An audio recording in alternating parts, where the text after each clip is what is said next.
My goal is to share with you the timely insights and tips to help you master the game of finance and ultimately help you achieve your financial goals.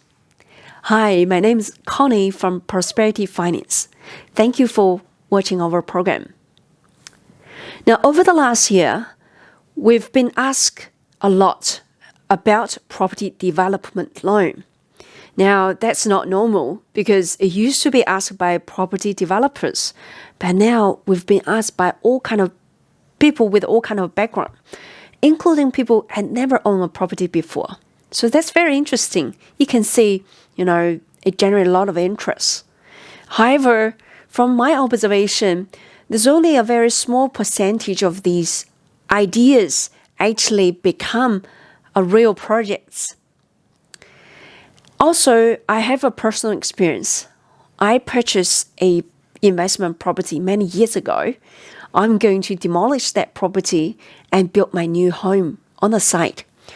So I'm going through a lot of pain myself.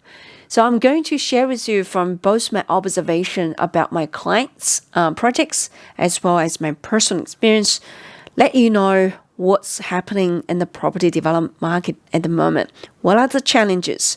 So that if you are thinking about doing similar stuff, it help you make an informed decision.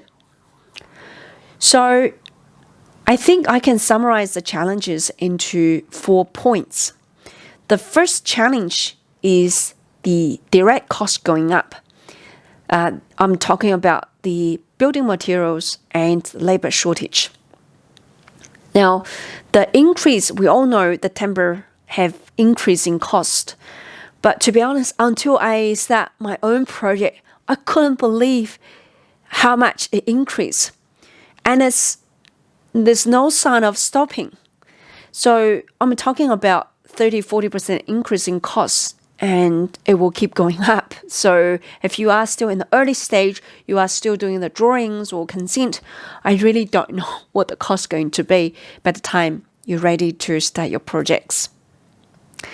The number 2 challenges is the project delay result in more cost increase in the finance area. Now, the project delay are due to 2 main factors. One is to do with the recent lockdowns. As you know, at level 4 lockdown, the construction cannot proceed. If you already start your projects and you had borrowed money to do that, then the finance cost will creep up, right? So if you borrow at high interest rates, the cost can be quite significant. The second factor that drives that delay is the shortage of building materials. So if you have to wait for something to arrive in order to proceed, it will delay the whole kind of project. So as a result of the project delay, it kind of increased the finance cost, therefore increase the total kind of a project cost. The third point or third challenge is it's very, very difficult to get a fixed price contract these days. Now, banks always prefer a fixed price contract. That means if the cost going up, the builder has to bear the cost. They have to take the risk. However, now it's very hard to find a fixed price contracts because if you're the builder, how can you give a fixed price contract if you don't even know how the cost will, go, in the next few months? It's very hard to predict. You can't lock in that cost until you pay the deposit. So if you're lucky, you can get a fixed price contract, but they built a very big margin on top of the costs and make your whole project very unattractive. Now, if you don't do fixed price contract, it's very unlikely to get a loan from the bank. It used to be easier, but now given the cost has gone up significantly, banks are not comfortable considering a project without the fixed price contract. Now, you can choose finance company to fund your projects. They don't care it's a fixed price contract or other type of contract. So it's more flexible. But your finance costs will go up anyway, because finance company generally charge a higher percentage of interest, and they also charge a fee. So maybe it's still worthwhile going to the finance company instead of getting a much higher fixed price contract. So you have to compare. It's getting really complicated now to do construction. And the final point is the project margin. This is more for people who haven't got a developed potential sites, and you're looking to purchase property that has that potential, and you're looking to develop as soon as you purchase the site.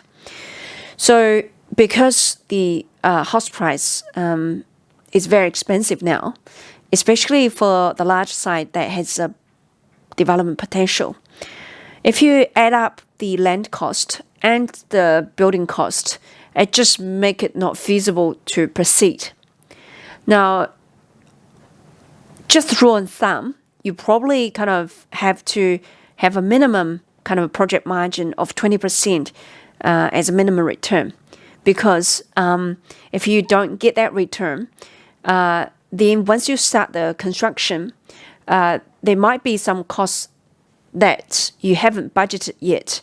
It's very hard to budget, so it's kind of erode your margin even further. So once you finish the project, you probably think, what's the point of doing this? You're not making much money. Even some people run into loss. So if your margin is not even 20%, maybe better to delay the construction and just hold the site for longer, and wait until the point that become profitable to do that.